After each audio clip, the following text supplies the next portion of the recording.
Didampingi Wakil Bupati, Bupati Musi Banyuasin Dodi Reza Alex mengadakan refleksi akhir tahun di Auditorium Pemkab Muba beserta sejumlah tokoh masyarakat, tokoh agama, dan unsur Forkopimda Muba. Dalam kesempatan tersebut, Bupati Musi Banyuasin menyampaikan sejumlah paparan hasil kinerja pemerintah Kabupaten Muba selama tahun 2020. Menurut Dodi, tahun 2020 ini merupakan tahun yang sangat unik dan penuh dengan tantangan karena adanya pandemi COVID-19 sehingga meluluhlantakan sendi-sendi perekonomian masyarakat. Pemkab Muba pun harus berpikir dan bekerja keras untuk membangkitkan kembali denyut perekonomian masyarakat Muba dengan sejumlah program serta menyiapkan sejumlah anggaran untuk menanggulangi bencana ini. Meski demikian, Kabupaten Muba tetap bisa melewati itu semua dengan baik. Terbukti dari didapatnya sejumlah penghargaan yang diterima Kabupaten Muba di tahun 2020 ini.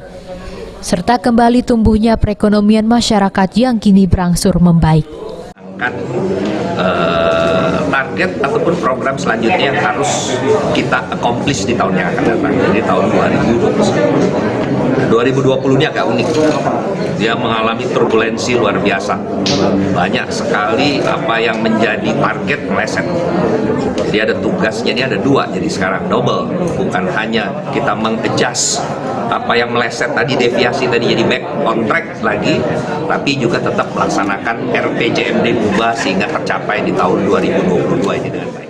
Sementara itu, Wakil Bupati Muba Beni Hernedi mengatakan jika dirinya mengakui adanya sejumlah target pembangunan di tahun 2020 yang belum terlaksana akibat wabah virus COVID-19 dan akan melaksanakan hal tersebut di tahun yang akan datang. Adanya bencana coronavirus ini tentu mempengaruhi arah dan target-target pemerintah daerah.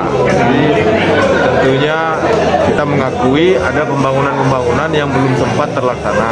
Ya kan, saya dengan Pak Bupati harus memfokuskan pada penanganan COVID dengan segala dampak-dampaknya. Saya kira tahun 2020 ini, namun demikian alhamdulillah bisa kita lalui tetap. Dan itu kita berharap tahun depan program-program yang sempat tertunda bisa dilaksanakan. Pemkab Muba juga pada tahun mendatang akan fokus pada penanggulangan wabah virus corona serta pemilihan ekonomi masyarakat Muba yang terdampak bencana tersebut. Ruzi Iskandar, PAL TV.